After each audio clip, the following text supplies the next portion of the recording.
Yeah, good day, colleagues, wherever you are. Thank you for taking time from your demanding schedules to be here today. What I want to talk about, to share with you, isn't just administrative protocol or institutional policy. It's about understanding something fundamental that you will shape your career, your impact, and the future of this university we all serve. I want to talk to you today about what it truly means to build an institution rather than simply work with one. Let me start with something many of us don't often think about in our daily work. When you walk through these halls, teach in classrooms, conduct your research in labs, it's easy to see the university as a self-contained world. But every university exists within a larger structure. There's a governing body, the board of trustees, regents, or an organizational entity that provides the strategic direction, resources, and foundational support that makes everything we do impossible, or possible rather. This isn't meant to diminish the work we do or suggest we are merely cogs in a machine. No, quite the opposite. Understanding this reality empowers us. When we recognize the institutional decisions flow from a broader governance perspective, we gain a much more bigger perspective. We understand that these strategic initiatives coming from the university leadership aren't arbitrary.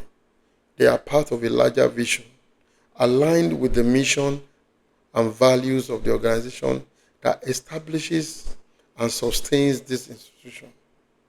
Many members focus quite naturally on their immediate leadership, their department chairs, their deans. But those leaders are themselves accountable to a higher governance structure. When we understand this chain of responsibility and vision, we stop seeing directives as obstacles and start seeing them as part of a coherent institutional strategy. Here's what's remarkable. When you align your work with the university's broader mission and vision of its governing body, something powerful happens. You don't lose your academic freedom or scholarly independence. Instead, you multiply your impact. Here is what's remarkable when you start aligning your work with university broader vision and the vision of its governing body. Think about it this way.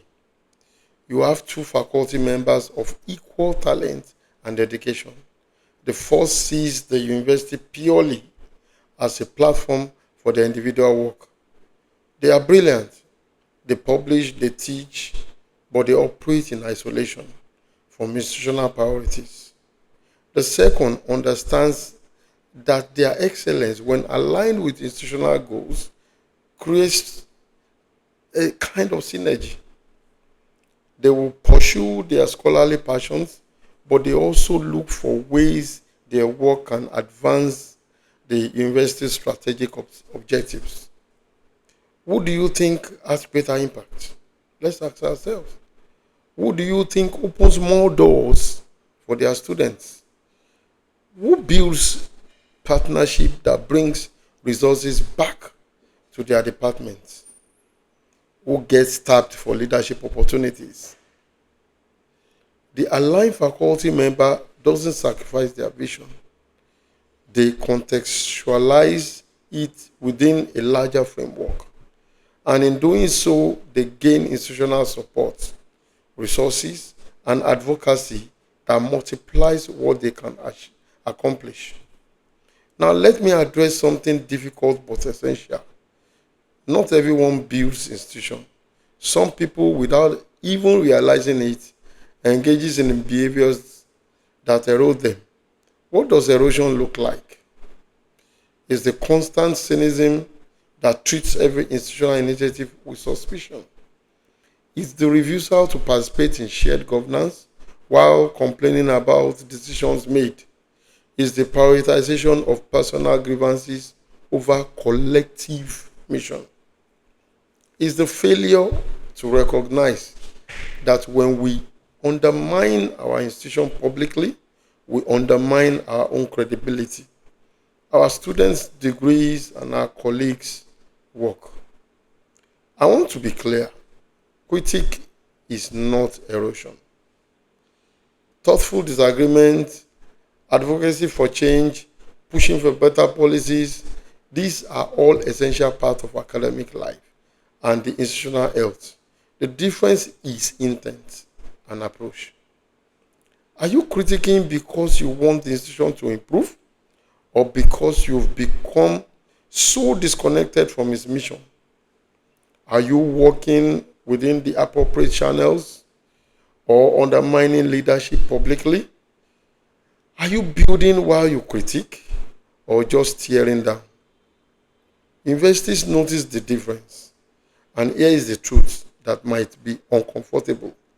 When erosion behavior becomes a pattern, institutions protect themselves. They must, not out of vindictiveness, but because one person's destructive patterns can damage the work of hundreds of thousands of others. Let me tell you what happens to faculty members who build institutions. They become indispensable. They develop reputations that extend beyond their immediate field. They get invited into decision-making spaces. They shape institutional directions rather than reacting to it. And yes, sometimes they leave for other opportunities. But here is what's remarkable. Builders can return. When you have contributed to an institutional growth, then you have aligned your excellence with institutional mission. And when you leave the doors open. You maintain relationships.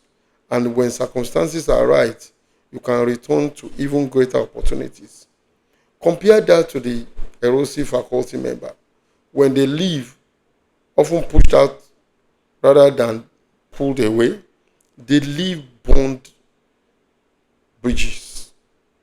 Their reputation precedes them to their next institution.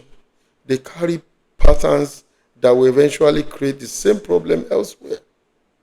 Building behavior benefits you as much as the institution. It's not selfless sacrifice. It's enlightened self-interest aligned with collective good. So here is what I'm asking each of you. Remember that this university exists within the larger structure and serves a mission beyond any one person's individual goals. Understand that institutional leadership is accountable to a governing body with a strategic vision.